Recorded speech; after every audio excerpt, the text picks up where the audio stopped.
Bugün Qashqarda xizmatim araliqida vaqt chiqarib, bu ko'chalarni aylandim kelib, o'zim yolg'iz chiqdim.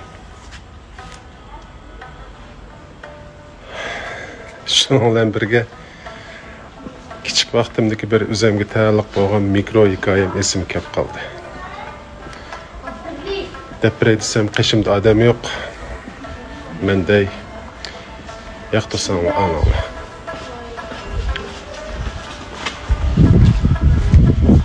5-6 yaş vaqtlarim bo'lsa kerak.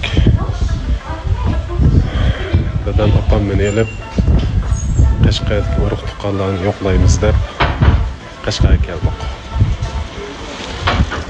Bir kuni men mush ko'chalarda yugurib o'ynab qarang'i tushgandimi his qilmay o'ynaveribdim. Keyin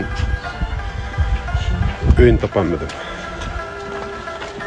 O'yin topolmay shunday bir tashlab qo'yilgan uyning oldida yig'lab o'ltirsam, qishimga bir bestlik qovul chekisiga endi ichilaydigan bir qizilgulni qisib olgan bir dadash kelib, nimaga yig'layli bola dedi.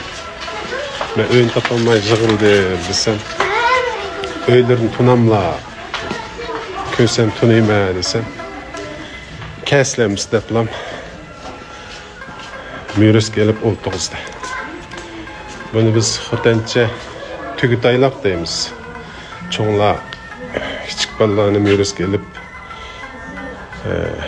mansa biz tugutayloq qildi deb xo'sh bo'lib ketadigan.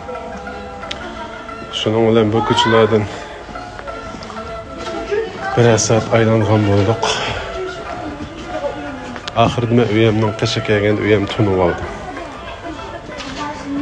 Bu dadash meni uyga akirib qo'yib ketdi. Shu hikoya esimga kelib qoldi. Endi bu bir kichik o'zimga taalluq bo'lgan bir mikro hikoya bo'lsa-mu, har qaysingizning bu ko'chalarda buningdan go'zal, buningdan ahamiyatli nurg'un hikoyasi bo'lishiga ishonaman.